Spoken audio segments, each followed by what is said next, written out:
All right, let me start. I own a construction and design firm called MacPherson Construction and Design. We build custom homes. We do some remodels. We have an architectural division and interior design division as well. I started the company in 1983. I graduated with a couple degrees at Washington State in architecture. And so when I first got out of school, I chose to go out into the construction business and see why architects and contractors don't get along very well, and why there was always blame and bitching and whatever. And so I started working for a custom construction company called John Buchan Construction, which at the end, what I didn't realize at the time was a very good quality speculative type builder. I worked for this guy for almost a year. Just before a year, one of his project managers left and said, "Hey, would you come out and do something for me?" And so I started my own business while I was building my own personal residence as well. And so we started to do some framing and some custom construction work. So that was 1983. I think in 84, one of the first projects I really did of any significance was a custom speculative home. And then we kind of evolved, started to grow. We typically maintain 20, 25 employees. Someplace probably about 15 years ago, we probably made a big leap and doubled our workforce, brought on licensed architect as well as interior designer. So now we kind of do one-stop shopping where they would come to me, I would design the house, and then we would bid the house, build the house, provide the interior design. You were going to be an architect. My goal was to be an architect, to be totally honest. And I think I just kind of fell into it. I liked construction. My dad was not handy. I was not handy at first. It was more just a matter of, hey, this is kind of good. You started getting kind of buffed up. You turned it into a competition almost. We would try to see if we could build a house faster than the last guy built a house. This is pretty good. When I went to work for the guy, I went from $5 an hour to $8 an hour, and I was running all of his crews for him.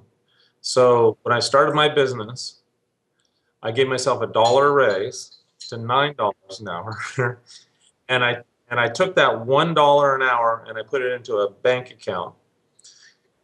And it's not a success story on how you made your millions, but it's how stupid I was at the time, because after about 6-8 months, I had all those $1 had built up in the account. And I finally called an accountant and said, well, when is the government going to take their taxes? I just assume you put the money in and they sent me a bill. And so the accountant said, Roger, you're starting your business over tomorrow as a brand new company. And so I kind of scammed the government, I guess, out of what was probably all of $1,000 I probably had saved, Starting out, I had no idea, but I certainly did realize that having good advisory type staff, whether it's an attorney or an accountant, is huge when you're setting up a business. You just cannot go cold turkey. There's just no way. You're too stupid. You have no idea. At certain times, you reach certain volumes, you have to make quarterly deposits. At certain times, if you get to another amount of volume, you have to make monthly tax payments. I mean, it all totally was foreign. Well, I think there was two parts to the puzzle, because when I first started, I had a partner. But my partner got into coke and was big into sailing, so that didn't do very much good for me. I quickly found out that if I was doing all the work, it didn't make any sense at all. And so I think the driver in all of it actually is, I think, the person that's running the company. The other people are aids to you along the way, but you have to know how to use those aids. And so when you first start, you have to have, well, at least I did, I hired an attorney to set up the business. So we formed a corporation. But the way corporations work, there's S corps, there's C corps, now there's LLCs and stuff. And at that time, I would have no idea without talking to an accountant to tell you that, if you're not going to make very much money, it makes a lot of sense to be a regular C corp. I think my first W-2, didn't you say, was like the profits for the year after we're all said and done was like $13. So we're not talking big dollars. A lot of it word of mouth. I would say that was the biggest thing. I think that first write-up in the newspaper was big because that gave you some press and people did a tour.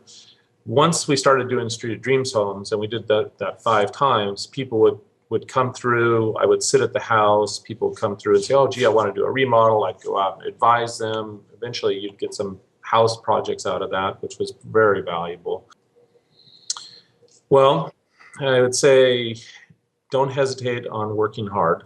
I mean, don't expect it to come easy by any means of imagination. I mean, even today, it's not uncommon for me to work a 15-hour, 16-hour day. I think when I think about, how our business is based, there's really kind of 3 guiding things that we kind of use for our business, and it's the quality, it's the price, and it's the service. And it was something that my accountant told me a long time ago. If you can succeed on giving people all 3 of those things, you'll be successful in the business. I mean, I think we've established ourselves as a real player in what we do. I don't think there's anybody out there that does as much custom waterfront kind of stuff. I know there's no one that has the unique niche that we have, where we can provide architecture, interior design, and construction. Most people are architects, most people are interior designers, most people are general contractors, but they're not all 3, which gives them that one-stop shop. And